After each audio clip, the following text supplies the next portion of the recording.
Good day, my esteemed viewers. This is Satellite Media. Mr. Chinedu Michael, let us examine the criticism from the Finland-based Biafra agitator. I'm talking about Simon Ekpa, who has criticized the Enugu State Governor Uba for mourning Ifeayin Uba, who died in London recently. In fact, I don't want to toe that part because I know no matter how you look at it or no matter how reservation anybody can have, there are Igbos and there are Biafrans. Ifeayin Uba has been an understanding businessman, somebody who has been able to impact lives, create job opportunities and empower people at the end of the day. He's a politician.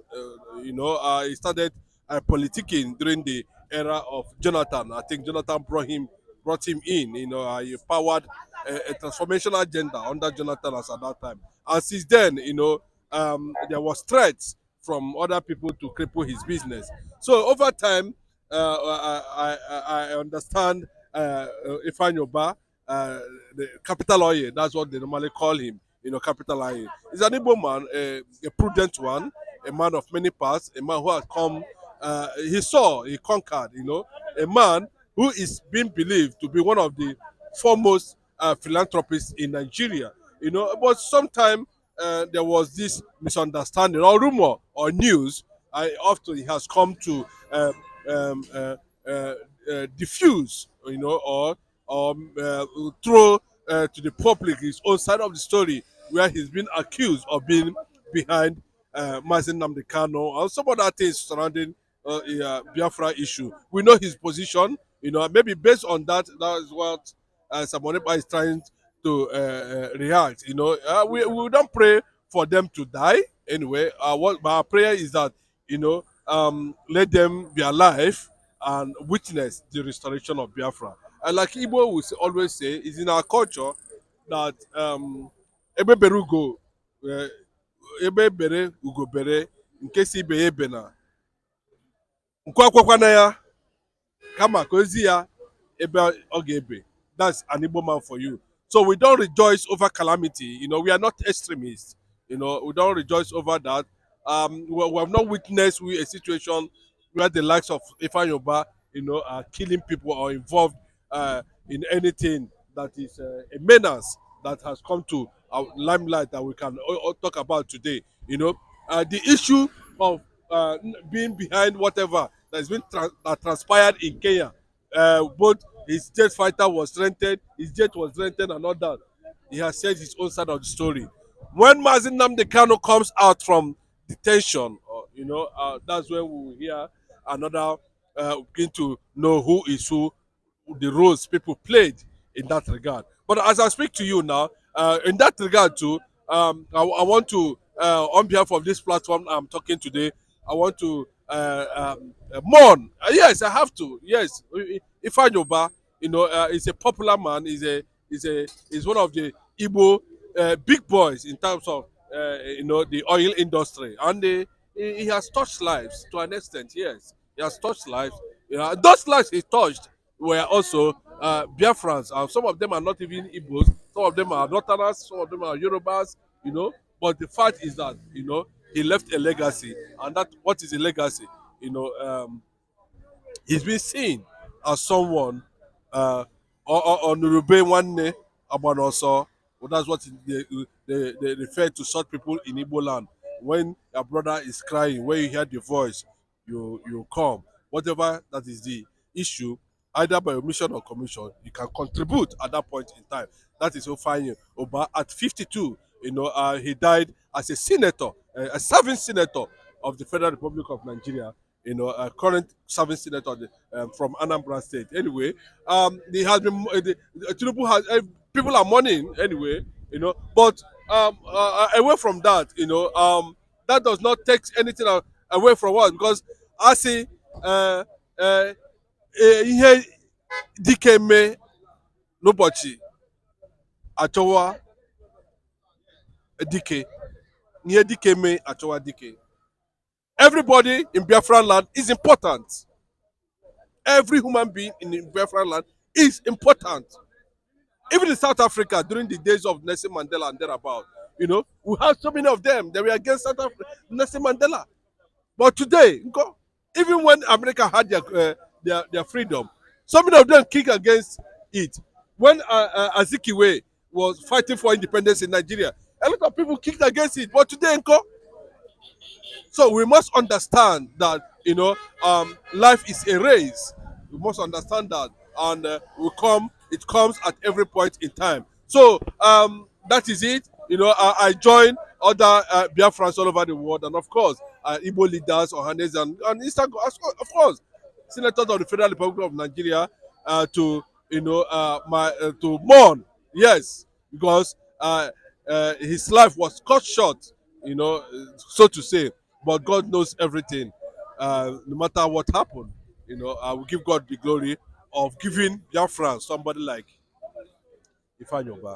Okay, now let us look at update from. I'm talking about Simon Ekpa bringing the lobbyist who is based in faraway Washington DC to give update about what he's doing, and according to him, that he's making inroad in trying to make American government to buy into Biafra struggle and the restoration of Biafra. He's just leveraging on the seed Nnamdi Kanu has sowed over the years.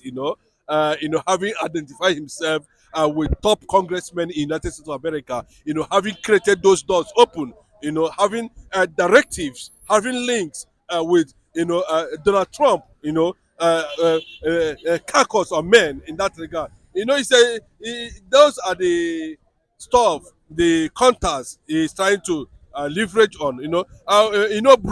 Bruce Finn is an international renowned American lawyer. Nnamdi Kanu's lawyer. He has links all over the world, even to the United Nations. He's Nnamdi Kanu's lawyer too. When he came to Nigeria, he's everywhere. You understand?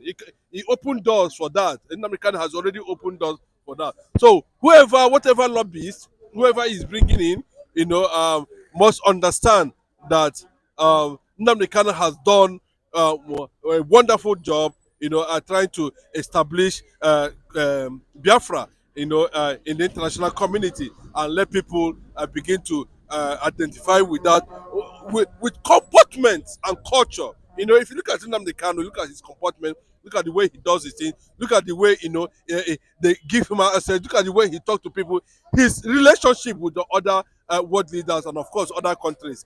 It tells you about what Nnamdi Kanu can actually do and how far he has gone. So some of those counters, most times, if I look at Simon Ekpa, it reminds me of Steve Biko of South Africa during the days of Nelson Mandela, because he created the arm swing of NSS at that time. And Steve Biko added, so much value, to the sources that was recorded as at that time. So Simon Ekpa is leveraging on those doors that has already been opened by Nnamdi Kanu, and is trying to, establish the understanding with the international community and the need, where the need for us to have an independent sovereign nation. Of course, a country that has existed before, that went into a constitutional agreement with Nigeria immediately after the war, that saw the war ended. It has right to exist. The country has existed. What you are asking for is for the restoration of Biafra. That's what you are asking for. And the likes of Simon Ekpa has taken that, upon himself, to further push. That's what we need.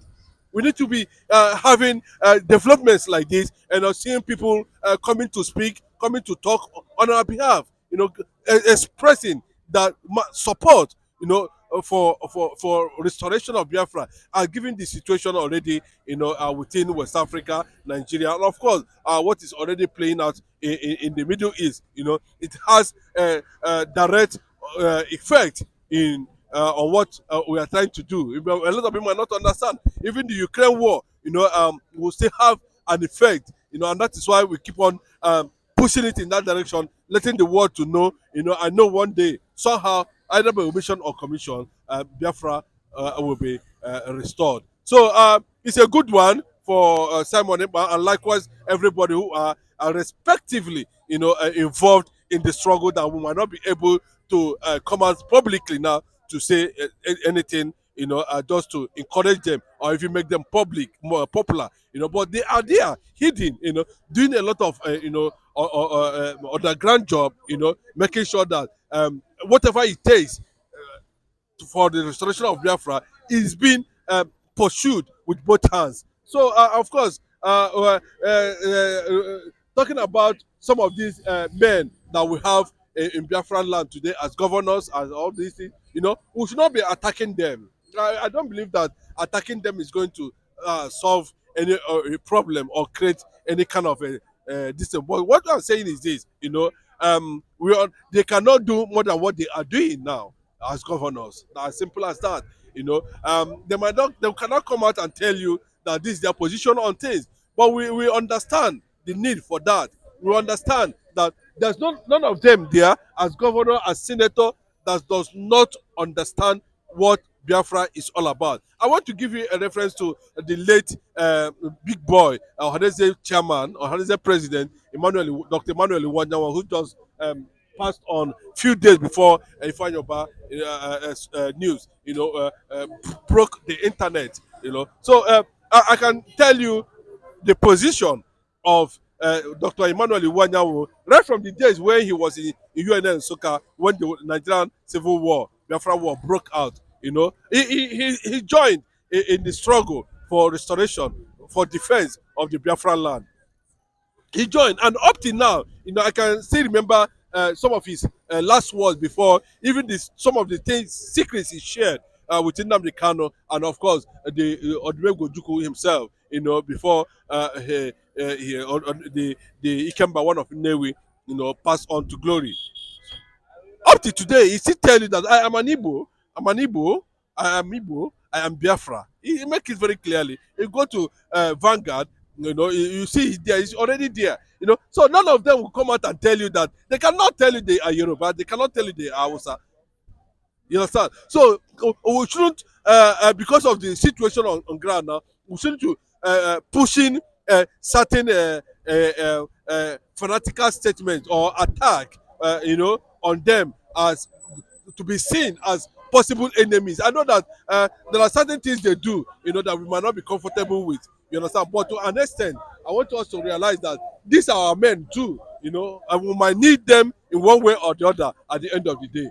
Just like what is happening now, today. We have lost Ohaneze, present, serving. That's making two Ohaneze leaders that have died from the same state under Hope Uzodinma's administration. We have the former one died while the governor, Uzodinma, is still the governor of Imo State. This Emmanuel Iwanyawo from Ata Ikeduru also lost his life, under the same administration of Hope Uzodinma, So we have come to understand that, those crop of men, who are trying to get across and pass a certain message to other tribes in Nigeria on the need for Mazi Nnamdi Kanu to be released, must be seen, no matter how we look at it, must be seen as people, who are in their own little way have supported the cause of Igbo man and of course Biafra. I think I must say a very big thank you if you permit me. This is a good place to let you go. Thank you for having me. Yes, let me just use this opportunity to acknowledge everybody, those who are trying to contribute in one way or the other. Biafra is real. Biafra must come. I use the word must come. Biafra is a reality, and the word and divinity will one day, declare and restore and proclaim the sovereignty of Biafra. And keep a date with us, not only on this platform, satellite media. We also have certain information for you, on what is playing around the world in terms of how the IPOB is negotiating, is moving from one step to another, and to get in the international community for a massive support on the day Biafra will be declared a republic. You can only get some of these informations on Today Media on YouTube. On Today, ONTODAY, to media. You know what media is. Just Google it on YouTube. subscribe, and be part of what we are trying to tell the whole world. Share in Africa, share among the black community all over the world. Support also our man. Yes, we must support our man, Mazi Nnamdi Kanu. We must support also United States of America. We must support Israel as a nation. We must support Donald Trump. We must support Benjamin Netanyahu. And we must support the IPOB Supreme Leader, Mazi Nnamdi Kanu. Thank you. Thank you very much, Mr. Chinedu Michael.